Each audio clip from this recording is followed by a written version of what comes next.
ಇವತ್ತು ನಾನು ಮೂಲ ಉದ್ದೇಶವಾಗಿ ಪ್ರಯತ್ನ ಎಕ್ಸಾಂಪಲ್ ಟೆಸ್ಟ್ ಡೋಸ್ ಅಂತೀವಿ. ಪಟ್ಟಣ ಪಂಚಾಯತಿ ಚುನಾವಣೆ ಬಂದಿದೆ 5 ಕಡೆ ರಾಜ್ಯದಲ್ಲಿ ಹೊಸದಾಗಿ ಮಾಡಿರ್ತಕ್ಕಂಥದ್ದು. ಅದರಲ್ಲಿ ವೇಮಗಲ್ ಮತ್ತು ಕುರ್ಗಲ್ ಪಟ್ಟಣ ಪಂಚಾಯತಿ ಒಂದು ಸೇರಿರೋದ್ರಿಂದ ಬಹುತೇಕ 17 ಸ್ಥಾನಗಳಿರೋದ್ರಿಂದ ಅದರಲ್ಲಿ ಜನರಲ್ 5, ವುಮೆನ್ 4, OBC 3, SC-ಗೆ 4, SC-ಗೆ 1, ಆಮೇಲೆ SC ವುಮೆನ್ಗೆ ಬೇರೆ ತರದಲ್ಲಿ ಡಿವಿಷನ್ ಮಾಡಿ ಏನಾದ್ರು ಮಾಡಿದ್ದಾರೆ.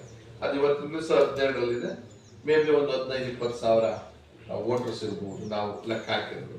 ಈಗಲೇ ಯಾಕೆ ತಯಾರಾಗ್ತಿದ್ದೀವಿ ಅಂತಂದ್ರೆ ಅವರೆಲ್ಲರೂ ಪಾರ್ಟಿಯವರು ಕೊನೆಗಳಿಗೆ ಚುನಾವಣೆ ಮಾಡ್ತಕ್ಕಂಥ ವ್ಯವಸ್ಥೆಯನ್ನು ಇದುವರೆಗೂ ಮಾಡ್ಕೊಂಡು ಬಂದ್ಬಿಟ್ಟಿರೋದ್ರಿಂದ ಅವ್ರಿಗೆ ಬೇಕಾದ ಕೊನೆಯ 2 ದಿವಸದ ಚುನಾವಣೆ ಮತದಾನವನ್ನು ಅವ್ರಿಗೆ ಗೆಲ್ತಕ್ಕಂಥ ಶಕ್ತಿ ಅವರಿಗಿದೆ. ಆರ್ಥಿಕವಾಗಿ, ಜಾತಿಕವಾಗಿ, ಕೋಮುವಾದ ಮತ್ತು ದಬ್ಬಾಳಿಕೆ ಇದೆಲ್ಲವೂ ಕೂಡ ನಮ್ಮಲ್ಲಿ ಅದಿಲ್ಲ. ಸಾಮಾನ್ಯ ಪಕ್ಷ, ಜನಸಾಮಾನ್ಯ ಪಕ್ಷ, ಜನಸಾಮಾನ್ಯರನ್ನೇ ನಿಲ್ಲಿಸಿ ಜನಸಾಮಾನ್ಯರಿಗೆ ಅಧಿಕಾರವನ್ನು ಮಾಡ್ತಕ್ಕಂಥದ್ದಕ್ಕೆ ಒತ್ತು ಕೊಡಬೇಕು. ಇದು ಪರ್ಯಾಯ ವ್ಯವಸ್ಥೆ ರಾಜ್ಯದಲ್ಲಿ ಉದಾಹರಣೆ ಆಗಬೇಕು.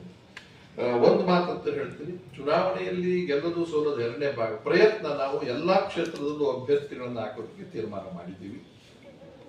ಆ ತೀರ್ಮಾನವನ್ನು ಸಾಮಾನ್ಯರಲ್ಲೇ ಹುಡುಕಿ ಮಾಡ್ತೀವಿ ಹೊರತು ನಮಗೆ ದೊಡ್ಡ XMLA, MLA, MP-ಗಳ ಮಕ್ಕಳು ಮೊಮ್ಮಕ್ಕಳು ಅನ್ನೋ ಪ್ರಶ್ನೆ ಇಲ್ಲ. ಇಲ್ಲಿ ನಾವು ಯಾರು ಅಂತವ್ರಲ್ಲ. ನನ್ನನ್ನು ಒಬ್ಬರು ಬಿಟ್ರೆ ಅವ್ರು ಯಾರು ಇಲ್ಲ. ನಾನು ಒಬ್ಬನೇ ಮಾಜಿ ಆಗಿರೋನು MLA.